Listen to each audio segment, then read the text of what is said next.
So I want to thank you for joining me today. Part of the reason I wanted to invite you, Craig Billings, Bill Hornbuckle, Rob Goldstein, to this conversation is because it occurred to me that there's something very interesting that is drawing you all together.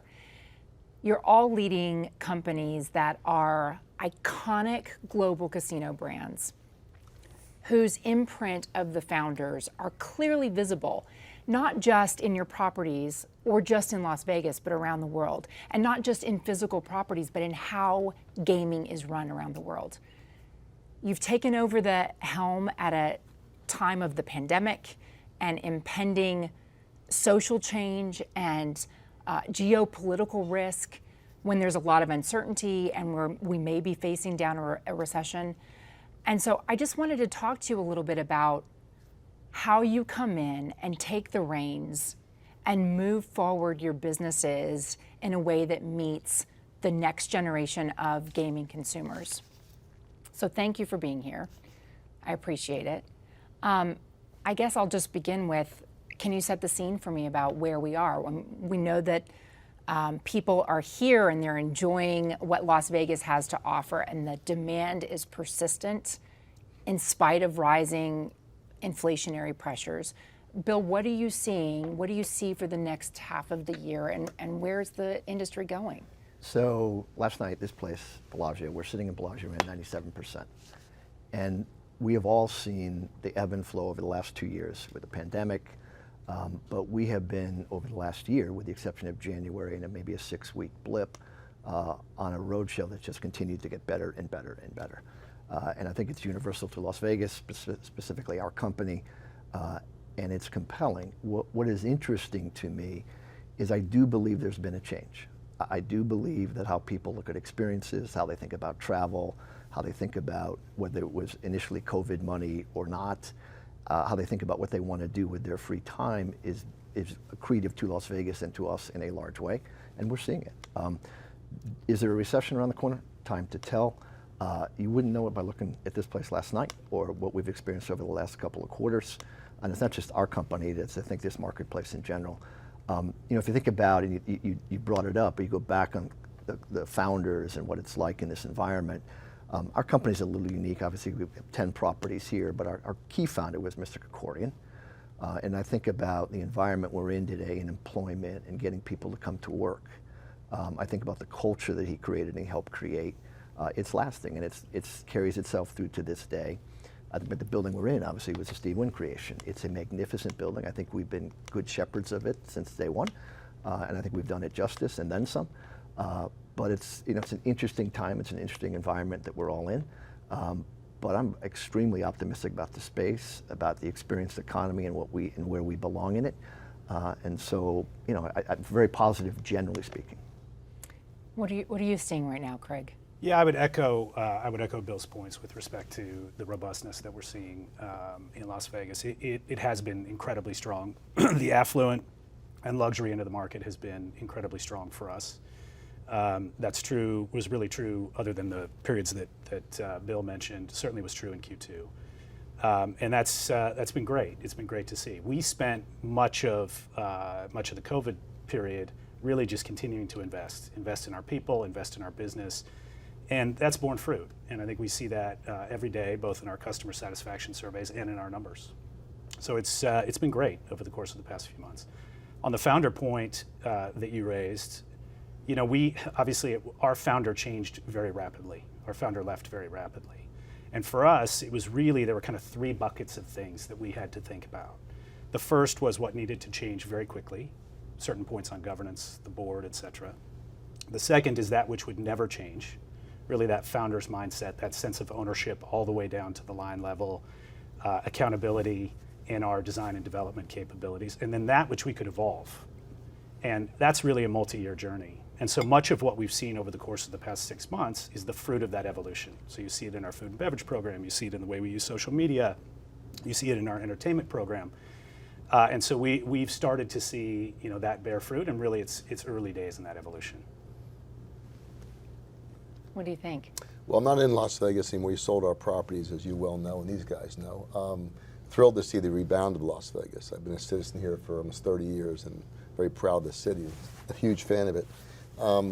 We are experiencing a different situation because we're Asia bound. Macau, we both have properties there, all of us have properties there, and it's struggling, as you know. Singapore I won't talk about, but because we have an earnings call coming up, but the numbers speak for themselves in terms of tourism there coming back. I think, you know, for me, having been with Sheldon Adelson for, you know, decades, it's a very difficult time for us. Emotionally, we selling Las Vegas was very hard for me. We sold it for different reasons than people understand.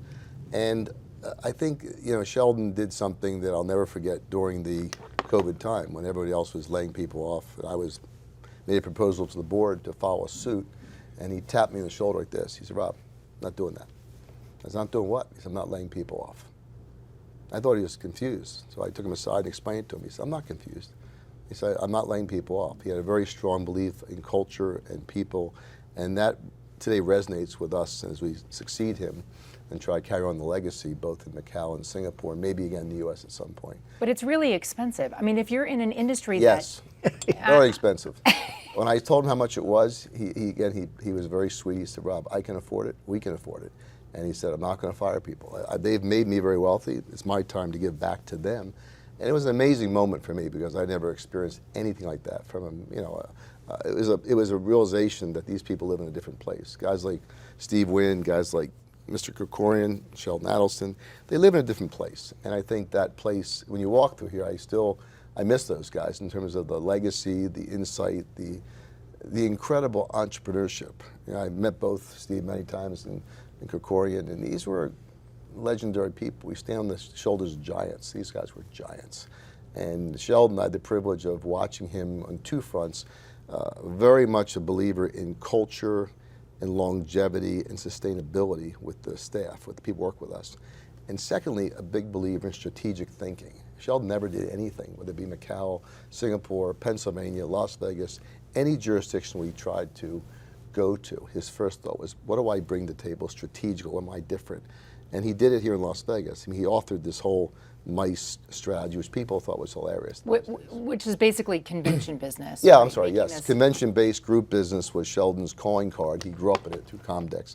But my point is, all these people we're referencing had a strong strategic perspective, a people culture, a thought process. And say what you want about them. There's different people have different perspectives. They all have giant legacies. When you walk in these buildings, you can't walk in this place, in Bellagio or Wynn, and not feel Steve's incredible hand. You can't walk in the Venetian Palazzo and realize it's a 20 million square foot building predicated on a strategy that before we got here, no one believed in it. In fact, we opened the Venetian, people came across the street and said, "We'll buy this place for pennies on the dollar, the bonds will trade to zero, we'll just steal the place." And I asked Sheldon, I said, "Are you concerned?" He says, "No, I feel sorry for these people. They have no vision." He had huge confidence in himself, his vision, and I think so did the fellows that we all came to work for. They saw things a different way.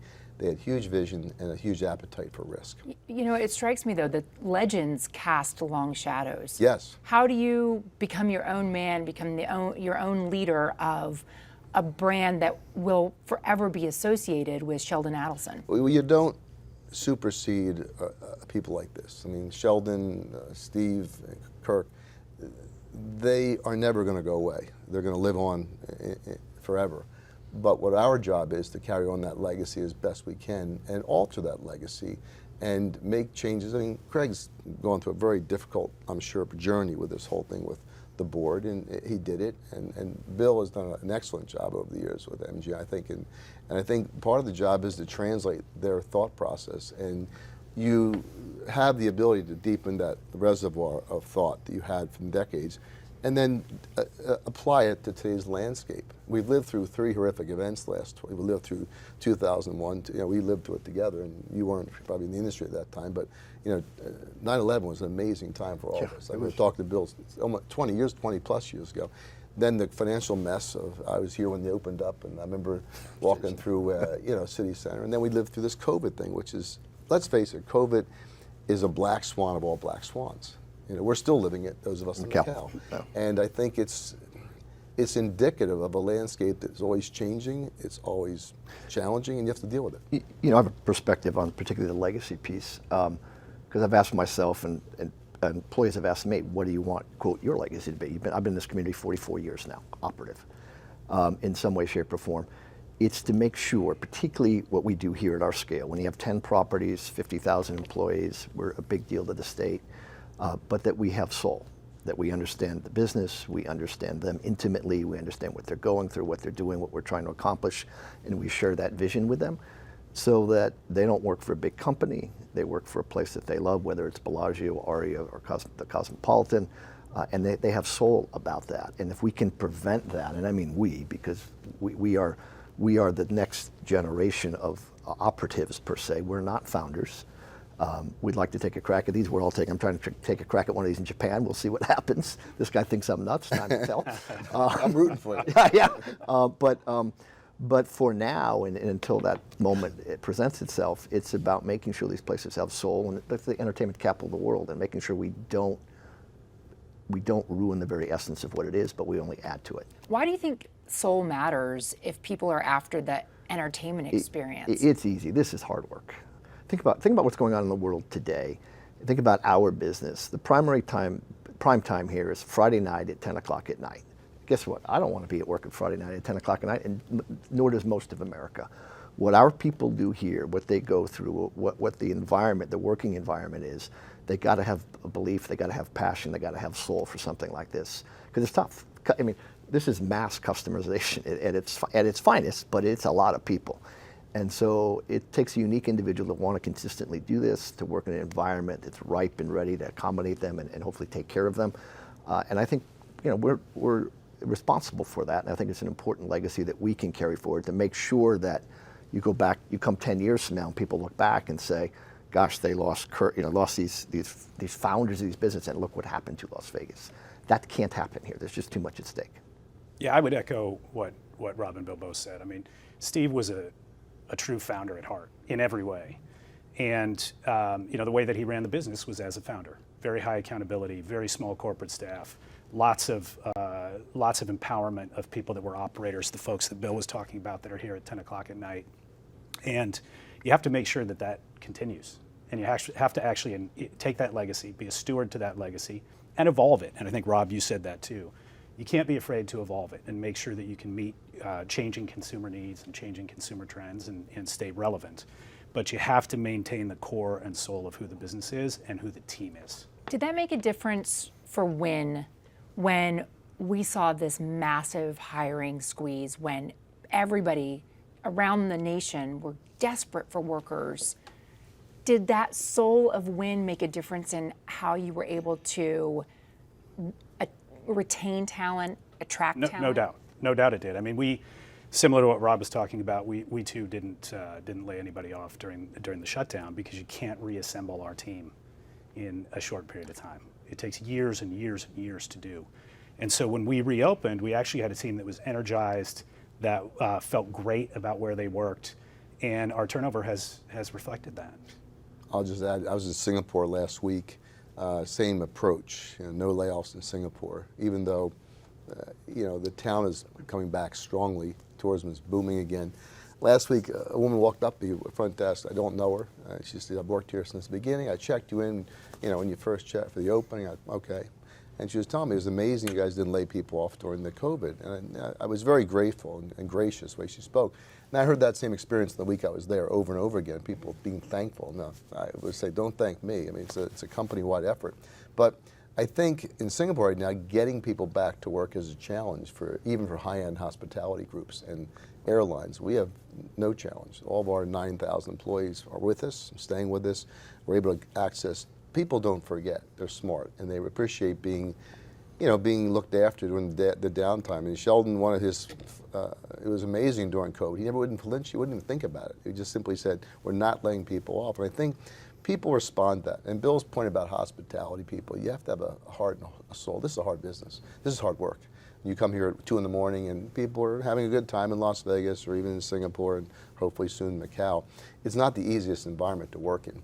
It's a high challenge. It's much different than working at a small hotel somewhere. Particularly at this scale. Yeah, the scale is amazing. You walk in, you have dinner. I was at Wynn, had dinner the other night, and the amount of people walking through restaurants and And volumes. the volumes are extraordinary here. I came here as a kid. You never saw, when I was younger, this town was a little town. There's miniature version. This is big league stuff here on a scale that never was imagined 30, 40 years ago.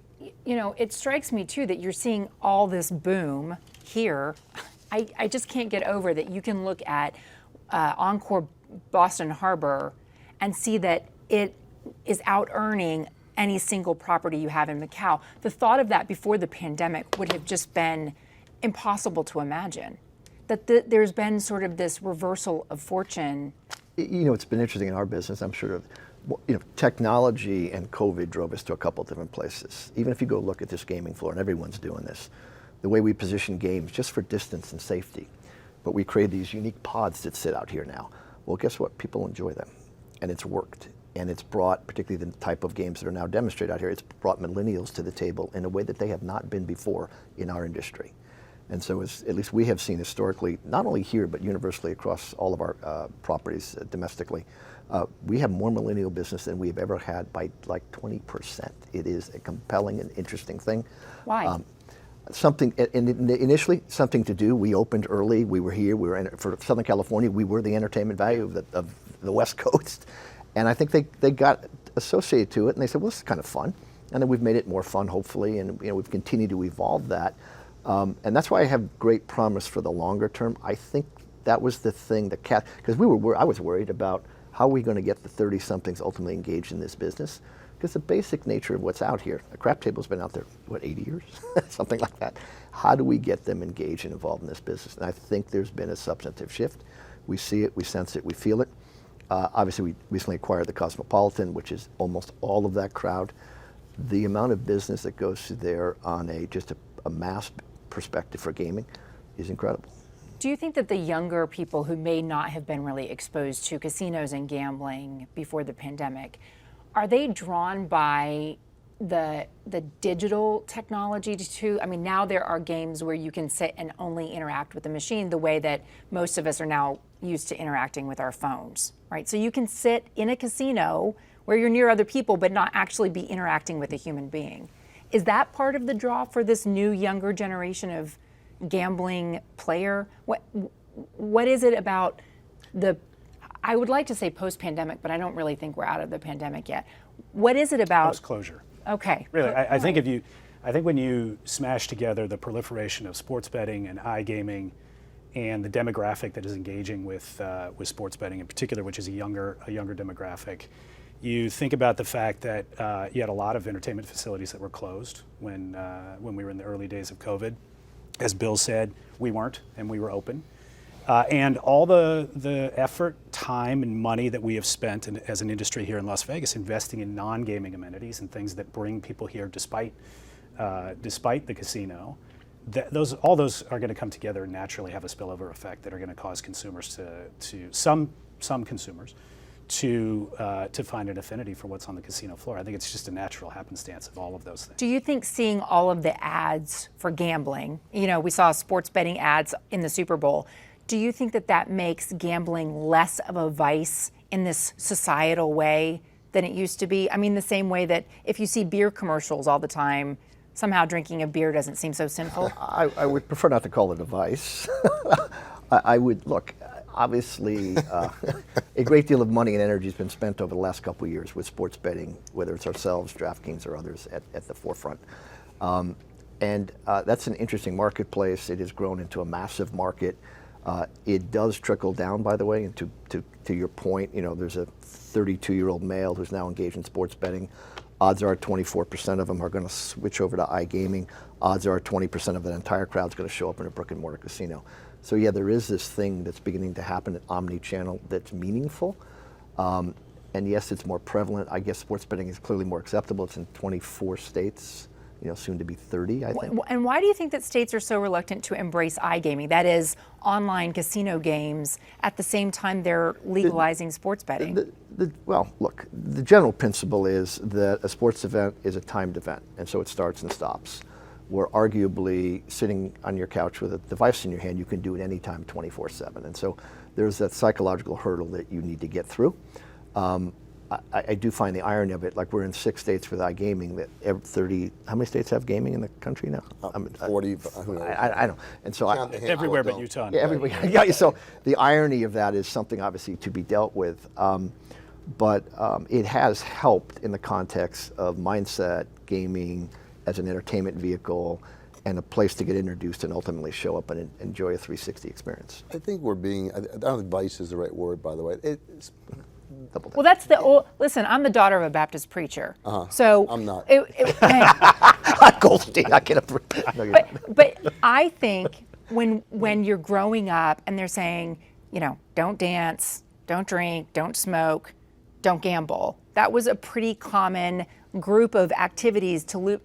And what I'm seeing is, well, and maybe because I cover gambling, but I see a more widespread acceptance of it as Of course you do, 'cause it's form true. of entertainment. But look at this town. This is an amazing place. And these buildings these guys are involved, and I was involved with, they're amazing places. They're factories of fun.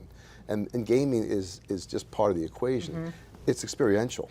These young people, there was a guy who worked in town and came to my office one day and would lecture me about how the future is bleak because young people don't gamble. I said, don't waste your time.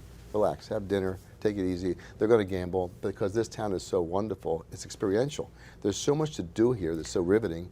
People are to come here. It's a compelling choice. It's also a value compelling choice. It's still cheaper than most places, despite the increased prices.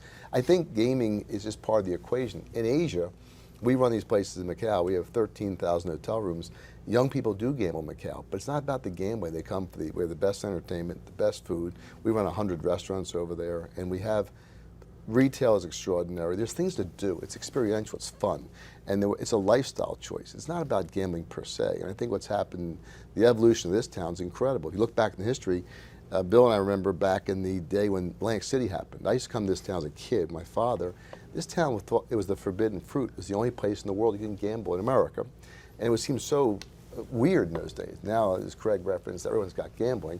But the truth is, when Vegas lost its exclusivity in the late 70s to Atlantic City, people in this town went crazy thinking it's over. They closed the doors, we're done here. The opposite happened. Really smart people in the 80s developed experiential products led by Mirage, and then MGM came along, and we all started building these really great palaces of interesting things to do. That, yes, gambling's still at the core, but it doesn't drive most of the visitation. It's an add-on.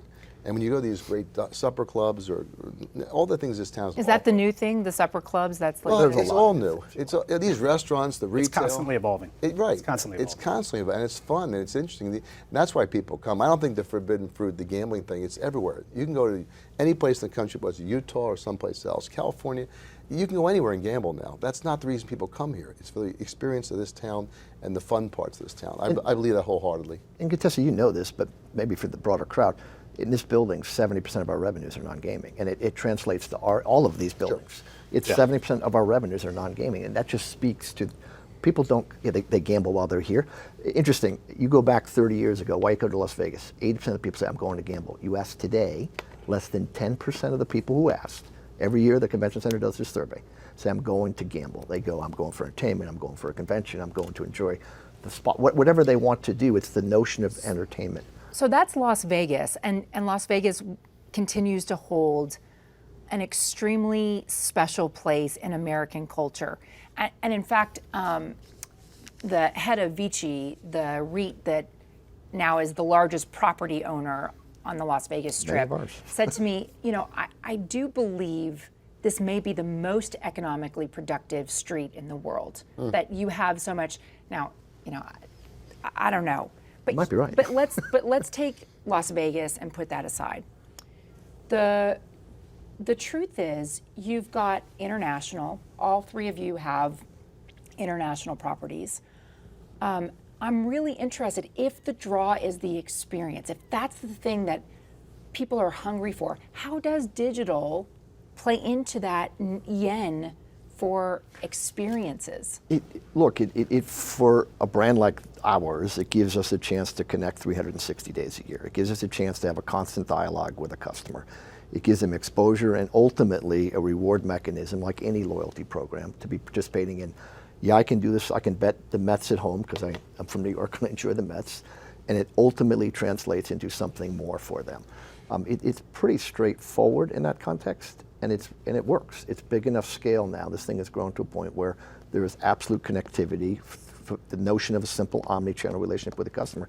And what we have all seen is, to the extent a customer participates in all three activities, their activity with us is far superior than what it was historically. Look, sports betting isn't new. I mean, people have been betting on sports online for years and years and years.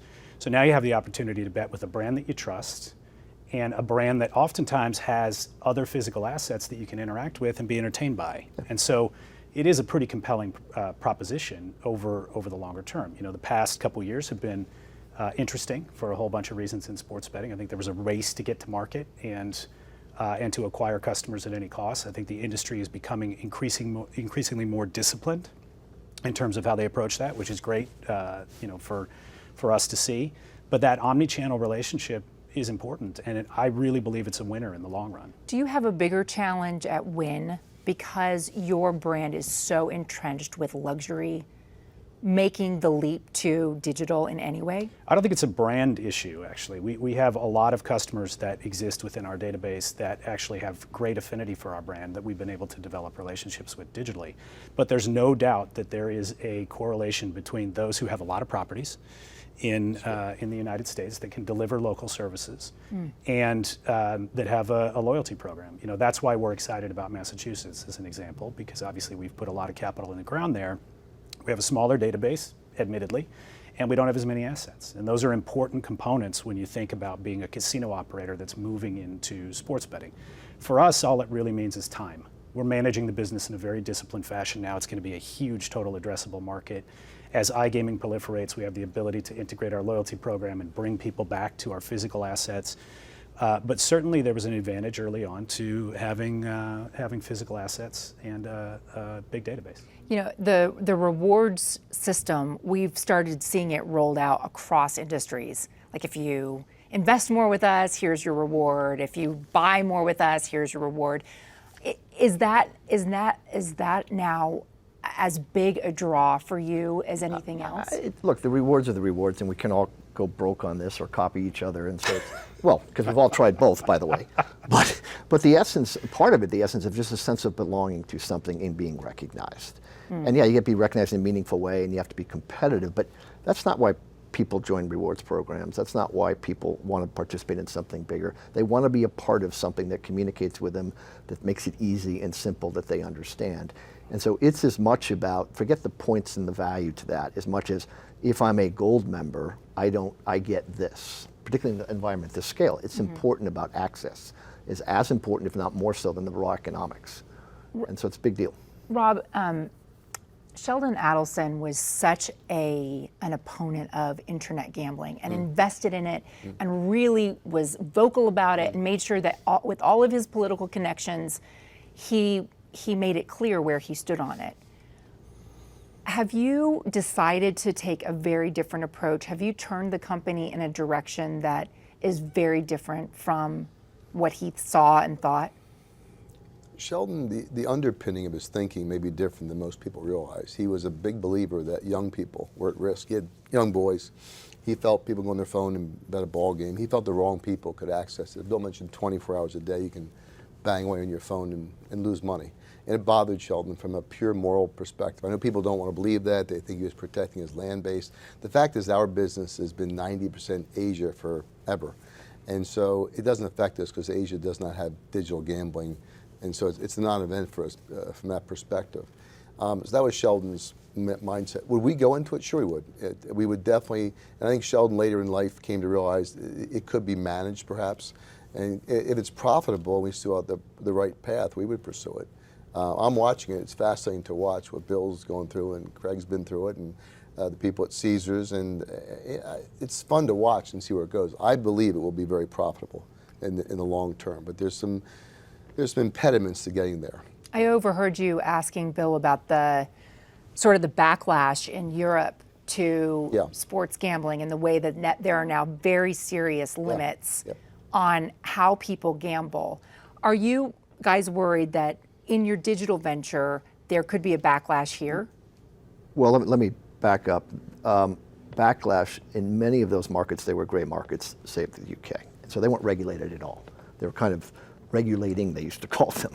So when they're getting, Germany is a great example. As it's getting regulated, some of the constraints and some of the restrictions are clearly more than they were without any regulations. UK is taking a look at time on device, betting limits, all of the things that obviously would drive addictive behavior. There are, particularly because it's an automated world, there's a lot of things that can be put into play that protect people, that keep things in check, that help responsible gaming in a universal way. And so it is being adopted there. It's going to be transitional to here. We're already starting to put many of those things in play. We've learned from our partner Entain into our BetMGM products. And so, yeah, it's something you always have to be mindful of it. We do not want to take anyone's last dime, full stop. It is not in our business interest to do that. And so we're all mindful of it. On the other side of the coin, we just bought a company, we're hoping to close next month, called LeoVegas. You know, it's a company that's based in Sweden. They have a great footprint, we think great technology. We are very focused on a digital growth pattern, not only here domestically, obviously with BetMGM, in Canada, and ultimately rest of world. We see it as not an unlimited, because there's nothing that's unlimited, but from a platform where we stand and the scale we have, there's only so many places to go and do what we do and keep our brands true in terms of brick and mortar. And so for us, it's a big piece of the next horizon. And so while we're mindful of all of that, and yeah, it will put a haircut in a couple markets for a while. It already has. You've seen what's happened in the last 6-9 months. Our long-term outlook is great. And I want to comment on that too, because it's interesting. If you looked at the valuation of BetMGM inside MGM stock, I don't know, a year ago, people, 12 billion, 9 billion, 10 billion. I mean, we all saw these numbers. Well, that was, like all these things, way overinflated.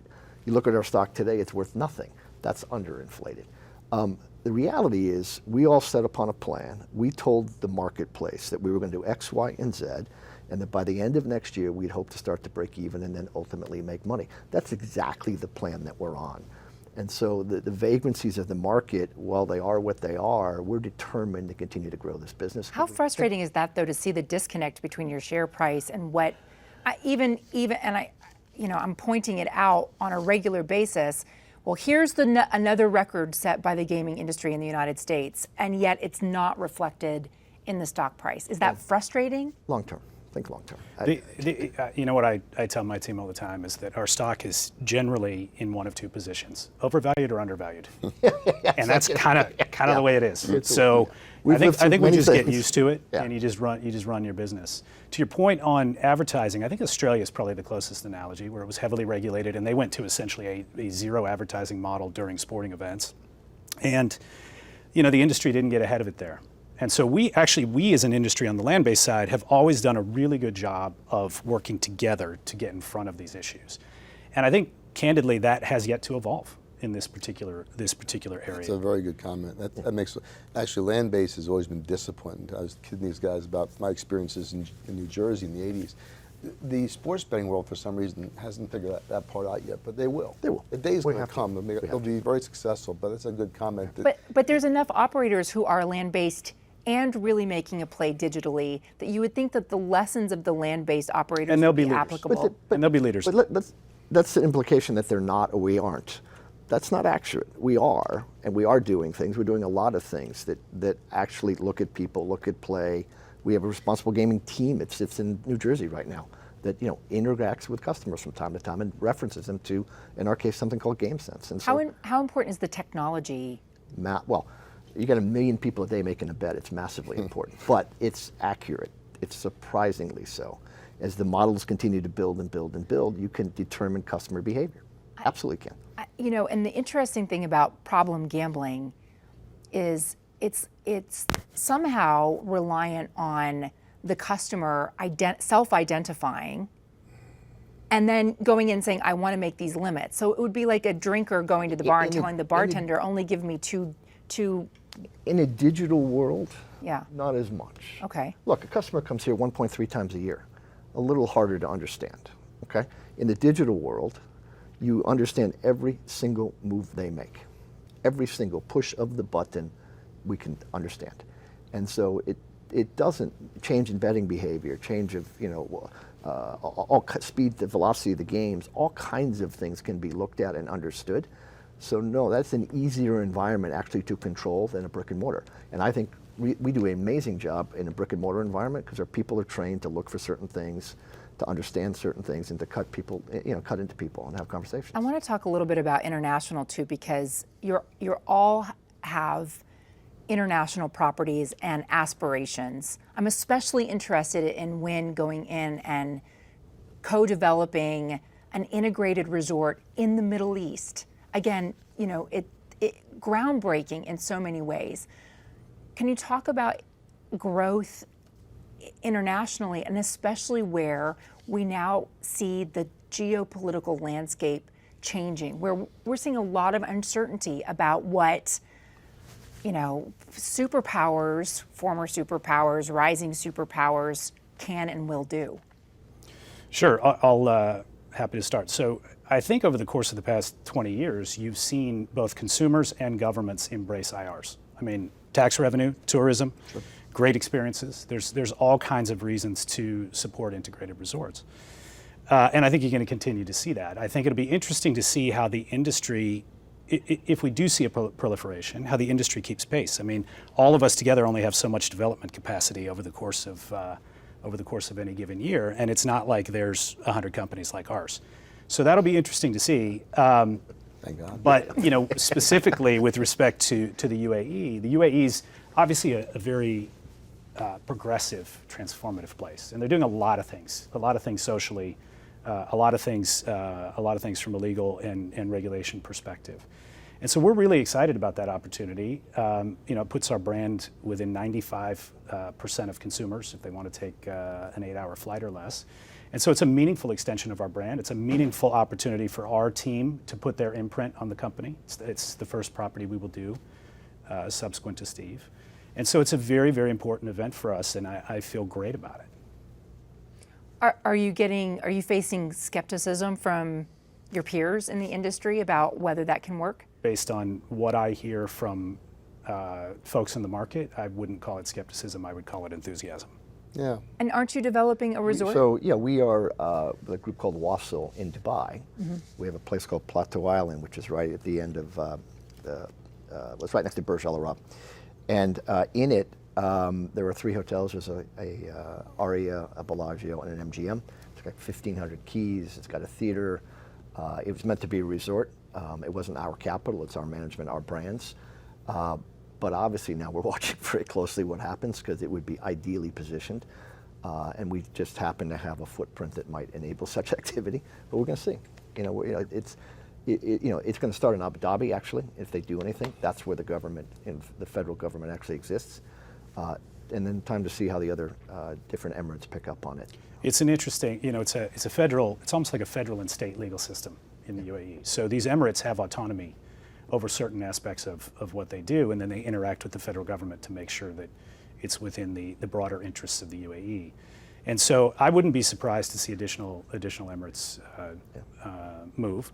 But I do think it's going to be thoughtful, it's going to be planned out, and it's going to be consultative there within the UAE. I mean, I think each however many emirates come forward, maybe 2 or 3, you're talking probably 2 or 3 licenses each, and that's it. And that may be, in his location may not be 2, maybe 1. Maybe Dubai and Abu Dhabi have a couple, if in fact they do this at all, and we'll see. Rob, do you have an interest in the Middle East, or is there another geographic region of the world that you think could be appealing? Middle East is interesting. We'll just keep our eyes open, see what happens. Hard to say. Talk to me a little bit about Asia and your feeling now that you sold Las Vegas ahead of this massive rebound. That I know, because you've told me on multiple occasions that you truly believe in the future of Macau and Singapore, but the COVID restrictions are still present and an obstacle. Well, an obstacle in Macau for sure. Singapore is opening up. I was there, and it's a whole different world in Singapore. I mean, it's hard to believe what's happening in Singapore. It's going to be a fine comeback in Singapore, I think, in time. Macau, most of Asia is opening. I mean, Japan's opening, Indonesia, Malaysia, Korea, Vietnam. The market's is opening. The biggest challenge there is employees and airlift getting in now. These countries is still a challenge, even into Singapore. But Singapore is leading the way in terms of it's a great government, great place to operate. We're thrilled to be there, At its peak, it was a $1.7 billion property. My guess is that we'll do better than that in the future because it's unique and we're protected in terms of the way Singapore did it. It was pretty extraordinary. They gave 2 licenses, and those licenses are, have a very unique proposition to deliver to the government the kind of products they want. So we feel good about Singapore's future. Macau, I find it funny that people question Macau's return. Of course, it's been a hard couple of years, no question. We employ 34,000 people. We've not laid anyone off. We've been paying them for 30 months. And it's a tough time. You got to basically hunker down and wait for it to turn. But the idea it doesn't turn is kind of hard for me to imagine. It's going to turn probably either this year or next. And when it does, Macau will go back to making, we made at the peak $3.5 billion EBITDA. I think we'll make a lot more than that in the future there. It's got a bright future. Just like a lot of things in life, you have to, Churchill said, when you're going through hell, keep walking. Well, this is hell, and you just keep walking. You accept the fact that it's one of those things that I was there. I was in Beijing with Sheldon in 2020 in January when someone said to me, they got this virus issue, and I didn't really take it I didn't think it was that serious. I didn't know. And a few months later, we knew it was very serious. But I couldn't have imagined that 30 plus months later, we'd still be struggling, and our places are struggling. But you can't think about life in the immediate moment. You got to think beyond, and it's going to resurrect and be probably better than ever once it opens up. I agree with Rob. Yeah. The only thing that keeps me up at night about Macau is the state of my team. I mean, they've been essentially trapped there for years. Brutal. And it's very, very difficult, and I appreciate everything they do for us.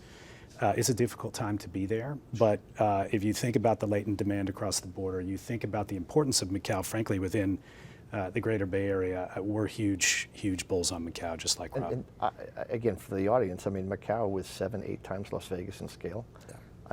Okay, so it comes back half to begin with, and then some, and then it's the largest gaming market in the world, bar none, and it will forever be. It's just one of those places that's special, and it's going to come back in a way that those who count it out are it's hard for me to take them seriously. The hard part is when does it come back, not if it comes back. That part I can't tell you, and those who've tried have failed and look kind of silly. So to predict it's going to be, post-President Xi's election, is it going to be January? I have no idea. I just know when it comes back. The same things you're seeing here. I'm looking at Bellagio. It's 11:30, 12 o'clock, and the place is jammed. The same variables be in play in Asia. We're seeing it in Singapore. The market's, running 90% already, and then some. So I think the truth is that Macau will be a huge resurrection when that day comes. I was really stunned by how quickly the gaming industry adapted to COVID protocols, testing, vaccinations. I think that your predecessor, Matt Maddox, really worked hard on being a front runner and sort of like throwing down the gauntlet for everybody else. The question that I have is, are there lessons that you learned from reacting to the pandemic that now you apply toward climate change or geopolitical risk or the threat, especially with digital businesses, the threat of cyber attack? Have you learned how to? So our strategy, Matt did try to lead on COVID, and I think he was very successful at that, and I think he should be commended for that. We have always, really as a company, tried to stay as nimble as possible, and it paid dividends during that period. So we were incredibly transparent with our people, and we really empowered our folks to help us adapt, plan, and frankly just get scrappy. There were many times when we just had to get scrappy and deal with things in the moment. And so I think that reflects within the team, whether we start talking about recession or geopolitical events that are changing the demand profile, if that happens at some point. I think that nimbleness, particularly as we flexed it during COVID, will pay dividends. And so I really believe we are more wired as a company, particularly here in Las Vegas and in Boston, than we ever have been. And we obviously had to take a different approach. I had the unfortunate task of laying off 62,000 employees over COVID. It's painful, but it was costing us $300 million a month. And so we just didn't have the liquidity and the ability to sustain. Now the good news is, by and large, we had about half of them back in 9 or 10 weeks. But it did present an opportunity, because we weren't as nimble at this scale. It's hard to be this nimble at this scale. We did take the organizational opportunity to kind of rethink about the structure, think about the organization, what we were focused on, what we should be focused on. I think one thing that Las Vegas and all of these properties at scale are really good at is corralling around an event, championing it, getting something accomplished in terms of, like we spent $21 million on plexiglass. It was amazing how quickly we all got into that business of making the right environment and testing and all of the things that go into something with those kind of logistics. These companies are just wired to do. We do the convention business. Think about convention business every day. It's that same kind of psyche about task and orientation and go. Difficult things at scale. Yeah, and so we were good at that generally, so it enabled us to get quickly into this. So we went up and down. In a matter of 3 months, we had closed everything and reopened it all again. We were in massive COVID protocols in the context of what we were doing, how we were letting customers interact with us. Digitization, something we had planned for 10 years to get silly check-in on a mobile device. Did it in 3 months because we had to do it. Yeah. And to this day, 25% of our people are using it now. It's a big deal. It's a big change. Necessity. Reservations. 30% of our people are now making reservations online because guess what? They checked in digitally, and so there's been a lot of benefits, and for us, particularly as an organization, we learned a lot, we did a lot. It was a little bit more in command and control as a culture I want to set going forward, but we had to just get it done. And so there's a lot of takings from that have been meaningful, but painful. What's been the reaction of your customer base to decreased human-to-human interaction? Look, like all of us, there was a point maybe 9 months ago, I was looking for 5,500 employees in this community, in the company, but principally in this community. We still, to this day, there are 2 jobs for everyone unemployed. We still have 3,000 openings to this day in our company. Now, at the scale, we always run about 1,000 short. I will tell you, and whether it's servicing guest rooms or the efficiency of some of this stuff, there are adopters who have actually enjoyed it more. And yeah, there are people who, checking in on a Friday at Excalibur is not going to be the same experience as checking in Friday night at Bellagio. It just isn't, because there's a value proposition tied to that. But that hasn't been a real rub. Early on it was difficult as we were just ramping back up again. But it's a year and a half later. So put it this way, our NPS scores are higher than they've ever been. What's NPS? Net Promoter Score, the ability of somebody to enjoy ultimately to recommend your facility.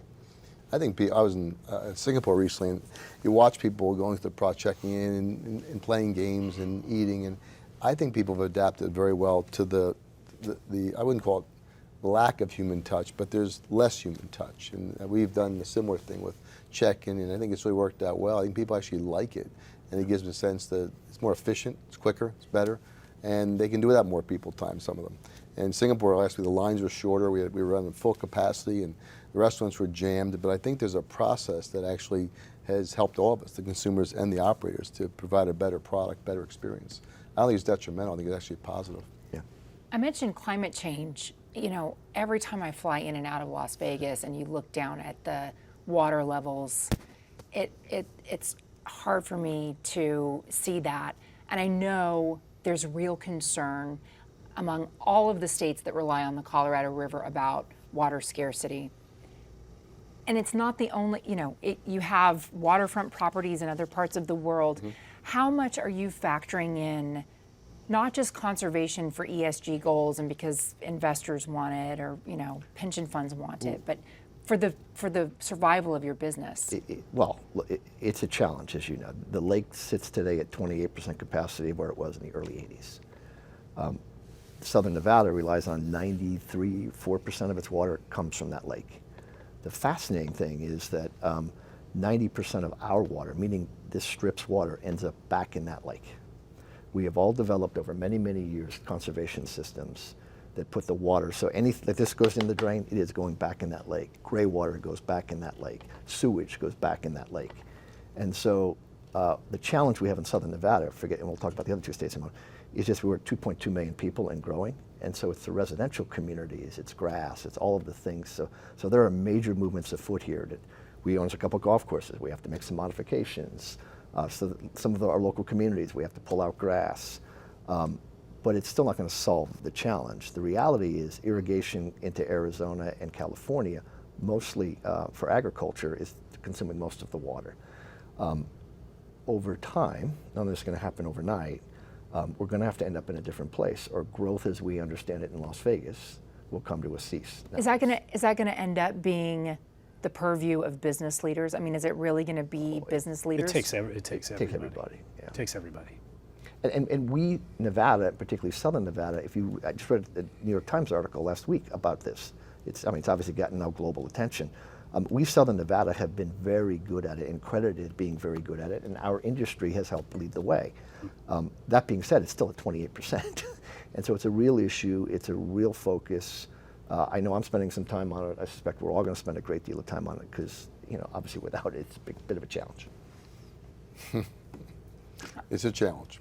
Yeah. It remains a challenge forever. It will be something that everyone will have to work together on in this community.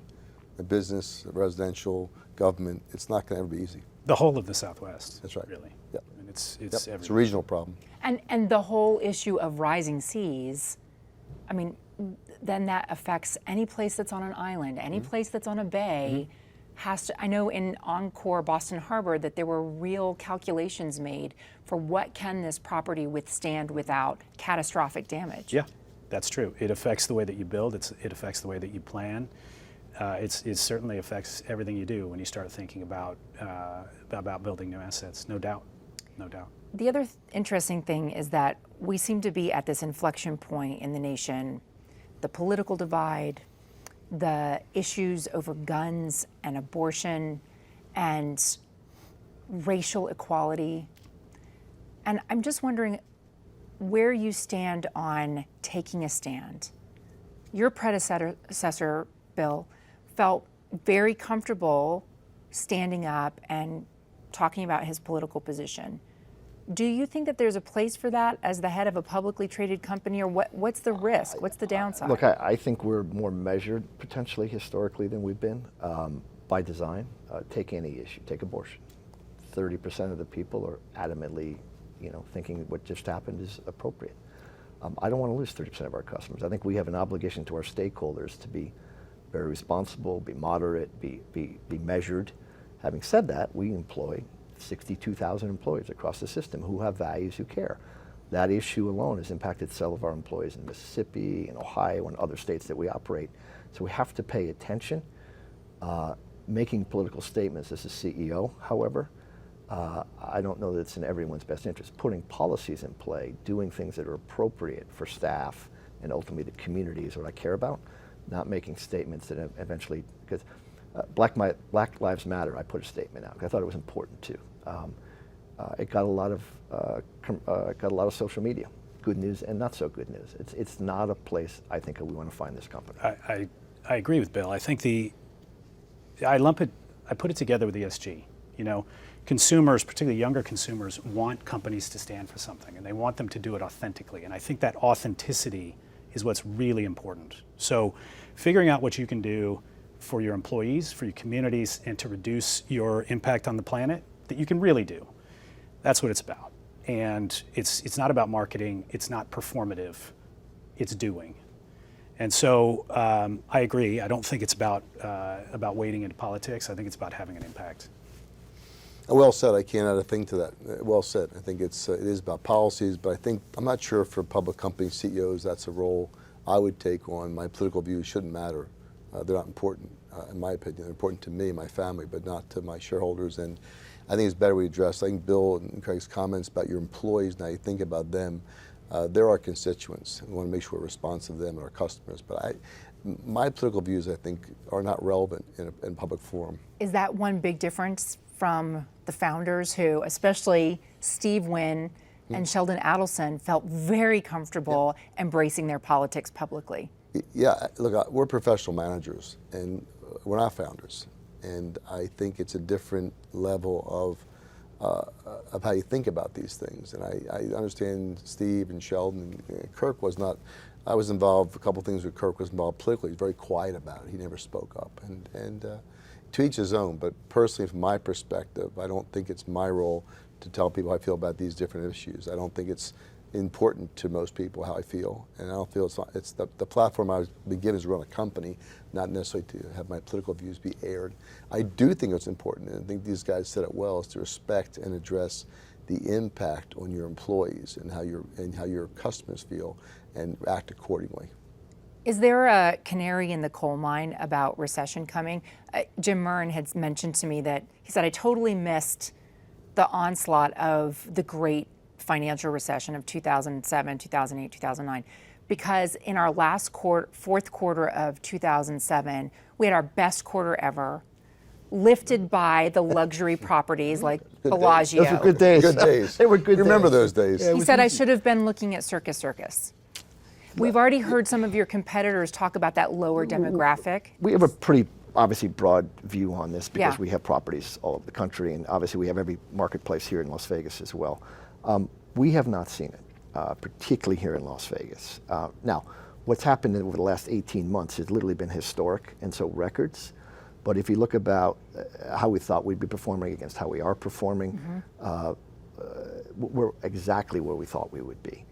We're not naive to think that consistent gas prices, consistent increase in inflation is not going to impact our business. It hasn't yet. And I do believe there's been a catalytic shift in how people just think about coming to places like this. And again, you were walking around here last night. It was a zoo. I must have said, excuse me, from the front desk to my office 6 times, just trying to walk through the casino. And does that mean it goes for, of course it doesn't go forever. But our industry has yet to take on that experience at the scale that I think others, and this one still feels different. And I'm not an economist, so I'm not going to predict anything.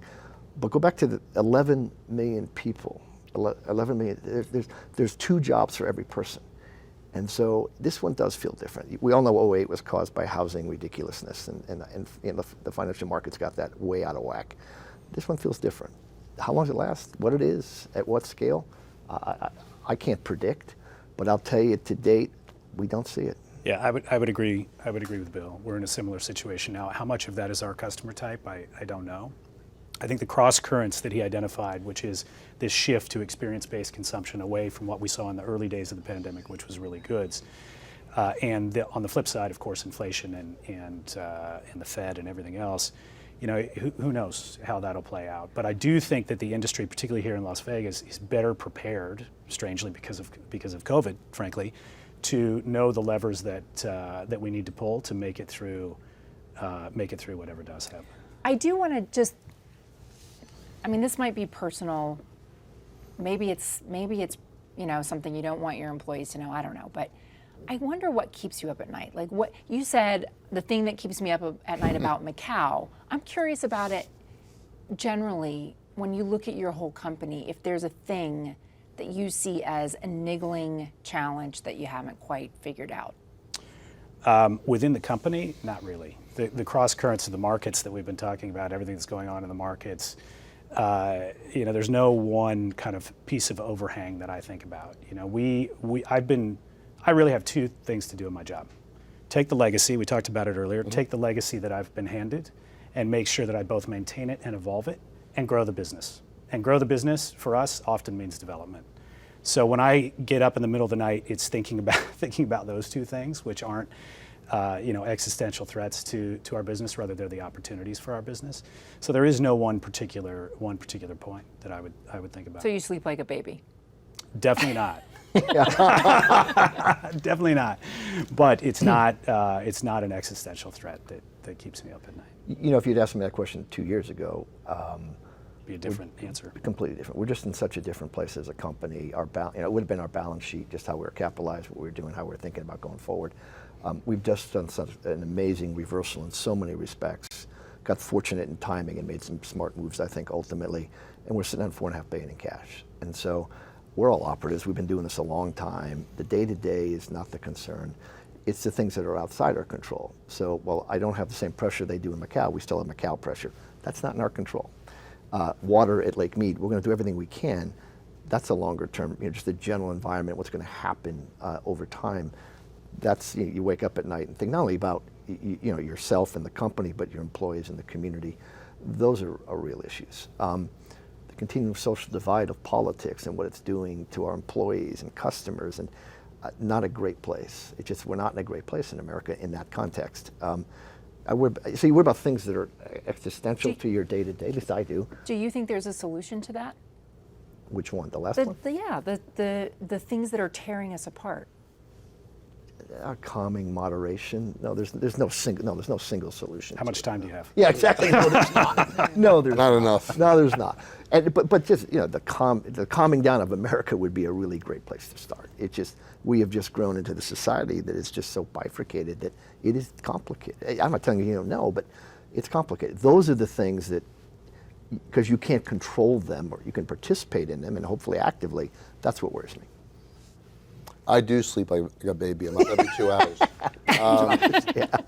In our company, we've gone through the most dramatic couple of years. It's hard to even fathom. We lost Sheldon. We lost our business in Macau temporarily. We went through closure in Singapore, and of course we sold Las Vegas. But looking back on it, we're in a great place liquidity-wise. We have got lots of money in the bank. We're very solid. The business climate in Singapore is coming back beautifully in the whole city-state. Our license renewals recently were on the right path in Macau, which was a big impediment to the future, and that's been resolved, it looks like to me. And so the one thing we can't do much about is waiting for the COVID resolution in China, which is inevitable. And when that happens, I think our company returns to a very nice place, and hopefully it's sooner than later. But other than that, I don't think about the bigger issues Bill referenced. I mean, it's painful to watch this country. I'm the oldest guy in the room probably here, and I think for me, it's hurtful and painful to watch this country going through such huge divide on so many issues, and it's sad, and I'm hoping we can figure a way out. We'll get through it, we'll figure it out. But that doesn't keep me up at night because I can't solve it, but it sure does make me feel sad. The thing about gaming is that figuring it out has been sort of the MO of the industry, of the town, of the leaders. Do you think that there's a takeaway for other industries and other leaders about the adaptability and the flexibility and the innovation of gaming? Gaming per se is a. Maybe we shouldn't even be calling it gaming anymore. These are not gaming-based. These are entertainment companies. Complex. They truly are. Very You walk these, and Bill referenced 70%. Even in Macau, we have a retail business that, at its peak, was doing $700 or $800 million of EBITDA as our leases, our stores. Think about that. I mean, how many businesses anywhere do that kind? I mean, we have a huge retail business. We have a huge hotel business in Asia. We have a massive food and beverage business. We do billions and billions and billions of dollars in sales. So these places are not gambling halls anymore. They were, when I was a kid, these places were gaming centric. That's long in the past. What these guys run here in Las Vegas are entertainment centers with enormous diversity of product and experience. And so I think Las Vegas, there's a definite lesson in terms of the same lessons any manager has to do. We're professional managers. How do you apply into evolving environments that change all the time? It's never easy. How do you manage your employee base? How do you manage your customer base? How do you think and stay nimble and stay focused? That's the challenge for any business person, whether it's in Las Vegas or it's in New York or any place. Look what's happening in New York right now. You know, I'm a big fan of New York, and look what that city's going through, the turmoil. These are challenging times. Same in all these violence issues in the country. These are managerial issues in the end, and that what we do every day is no different than a lot of businesses have to manage through really challenging, difficult events that happen, seems like more often than ever. And this COVID thing, going back to I thought the financial crisis in 8, 9 was the epitome. I thought that was not even as difficult as 9/11. So life is full of challenges. The only constant is change, right? And these things change every day. Managing these behemoths, these monster buildings, is really a good lesson for any manager. And I think it does translate beyond our industry. And one of the reasons it could and should is, and you know, we're the melting pot of America. We get 40 million visitors. We get everybody that comes here. And so we understand consumers, we understand consumer spending, and they come, you know, within a 3-week window, we get 40% of our bookings. So it's like the immediacy of all of this and the scale of it and the breadth of who these consumers are and customers. We know a lot about customer behavior today. And I think we're adept at reacting to that, and I think there's a lot to be learned from that for others. So they're very complex businesses. They're interesting as hell. We've been all doing this for a long time because we love it. It hasn't killed us yet, but it's trying. It will, Bill. Yeah. I can't speak. No one's getting out of life. Gaming as a whole, obviously, but when I think about our corporate structure and our corporate culture, you know, when I took over as CEO, I published a piece on LinkedIn about this particular topic. It's about driving ownership, and I will say both Steve and Matt were excellent at this. Driving ownership into the lowest levels of the organization and giving them the sense and autonomy to own their pieces of the business, it's incredibly important. And it is, in fact, what keeps you nimble. And it's how you evolve to change, because they have the context and the ability to make decisions at a day-to-day level that are really impactful on the company when you take them as a whole. So, you know, part of what we do is we really steadfastly do not over-corporatize. We have a very small corporate staff. We push a lot of decisions down to the asset and to the property level, to the individual line level. And now, to be fair, we're blessed with quite a small geographic portfolio. Okay, we essentially have 4 assets, so I think that's easier for us to do than some others in the industry. But you talk about evolution and you talk about change, you have to cascade that down throughout the entire business. And the more your people understand and own their respective pieces of the business, the easier that is to do. The more you centralize it, the harder that is to do. So it's been, in ways, heartening and inspiring to go through COVID and to watch what our teams were able to do and what they were able to accomplish, and it really was them. We have a mantra I've been on for about 18 months, culture of yes. Given scale, things happen, and it's easy to wake up one day and have policies in play that why are we saying no to a customer? Well, because 15 years ago this happened. And you just wake up one day and you just have this monstrosity of a bureaucratic thing. Culture of yes, down to the line level employees. Please say yes to a customer. We'll protect you, we'll give you the security you think you need and want around that decision, and ultimately we'll make it right for both the customer and you. Big deal in these scale places, because if you don't, you got 4,000 rooms, you got 8,000 customers, you got 25,000 people in the building every day, bumping into people all the time. And giving and empowering employees to make those decisions it's essential. No doubt. Essential. No doubt. I just want to thank you again. Like, you all have very busy schedules and things to do. Thank you for making time for us. Craig, Bill, Rob. Thank you. Pleasure. Thank you. Enjoyed it. Appreciate it. Appreciate you being here.